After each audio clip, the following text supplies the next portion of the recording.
দর্শক সহকর্মী মাসুদুর রহমানের প্রতিবেদনটি আপনারা দেখছিলেন। এই বিষয়টি নিয়ে আরো একটু বিস্তারিত আলোচনা করতে চাই। নিউজরুম থেকে তিনি আমার সঙ্গে যুক্ত হয়েছেন সিনিয়র রিপোর্টার মাসুদুর রহমান। আপনাকে স্বাগত জানাচ্ছি নিউজ ভিজ 24-এ।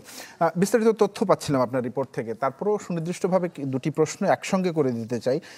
ট্রাইব্যুনালে বেশ কয়েকটি মামলার কথা আপনি বলছিলেন, তার মধ্যে এখন পর্যন্ত আন্তর্জাতিক অপরাধ ট্রাইব্যুনালে কতগুলো মামলা রয়েছে এই বিষয়ে একটি, আর আরেকটি বিষয় যেটি জুড়ে যেতে চাই যে মামলাগুলো প্রক্রিয়াধীনগুলো কি এবং এগুলো আসলে শেষ হতে সাধারণত কতদিন সময় লাগতে পারে?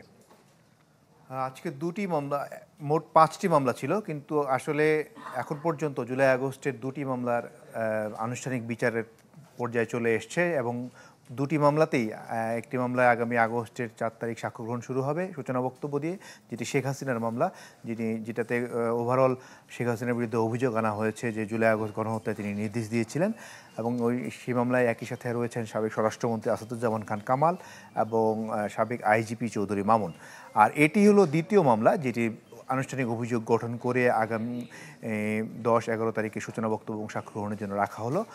তো দুটি মামলা এগিয়ে গেছে। আরও একটি মামলার তদন্ত শেষ হয়েছে, সেটি হলো যে রামপুরায় কার্নিশের একটি ছেলে ঝুলেছিল, সেই ছেলেটিকে গুলি করে মারা হয়, সেই মামলাটিরও তদন্ত শেষ হয়েছে। আজকে প্রসিকিউশন ট্রাইব্যুনালকে জানিয়েছে আর এক সপ্তাহের মধ্যে তারা এটির তদন্ত প্রতিবেদন হাতে পাবেন। একই সাথে সাভারের যে গুলি করে মারার পর যে লাশ পুড়িয়ে দেওয়া হয় সেই মামলারও কিন্তু আনুষ্ঠানিকভাবে সেটির আনুষ্ঠানিক অভিযোগ গঠন পর্যায়ে রয়েছে এবং রয়েছে চাংখারপুলের মামলাটা আজকে হলোই, এবং মিরপুর এলাকায় যে গণহত্যা হয়েছে সেটিরও তদন্ত একেবারে শেষ পর্যায়ে রয়েছে। আরও 8 থেকে 10টি মামলার তদন্ত একেবারেই শেষ পর্যায়ে রয়েছে বলে আমাদেরকে প্রসিকিউশন এবং তদন্ত সংস্থা সূত্রে আমাদেরকে নিশ্চিত করেছে।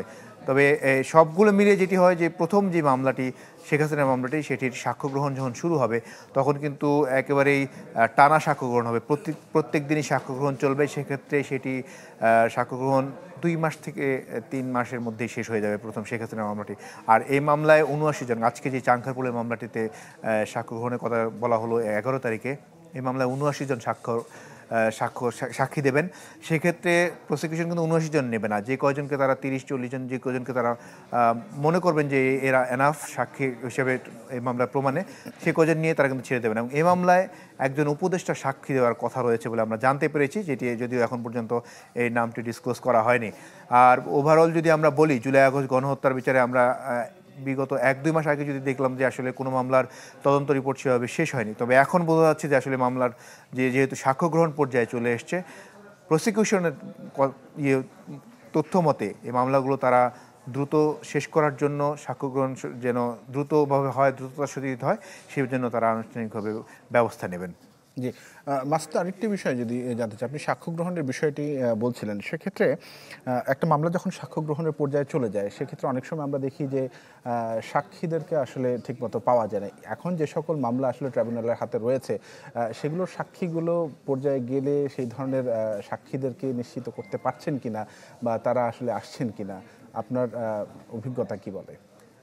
আচ্ছা, আমি যদি বলি, সেটি হলো যে যেটি শেখ হাসিনার মামলা, সেই মামলায় 1 নম্বর সাক্ষী রাখা হয়েছে মাহমুদুর রহমানকে, যিনি আমার দেশের সম্পাদক। তিনি আসলে ব্যাখ্যা করবেন কীভাবে শেখ হাসিনা ফ্যাসিস্ট হয়ে উঠেছিলেন। এবং এরপরে যদি যারা সাক্ষী রয়েছেন, নাহিদের সাক্ষী দেওয়ার কথা রয়েছে, সাক্ষী দেওয়ার কথা রয়েছে হাসনাতের, সাক্ষী দেওয়ার কথা রয়েছে সার্জিসের, তারা সিরিয়ালি সাক্ষী যে দেওয়ার কথা সবার নাম রয়েছে।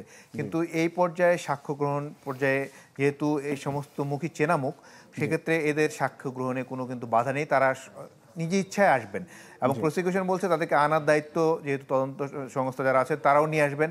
এবং এই যেহেতু মামলাটি এখন সেন্সেশনাল মামলা, এই মামলাটি অগ্রাধিকার ভিত্তিতে শুনানি হচ্ছে, অগ্রাধিকার ভিত্তিতে এর সাক্ষ্য গ্রহণ হবে। এই মামলা নিয়ে সবাই কিন্তু জুলাই আন্দোলনের যে সফলতা ব্যর্থতা যাই হোক, সেটা নির্ভর করছে কিন্তু এই মামলাগুলোর বিচারের উপরে।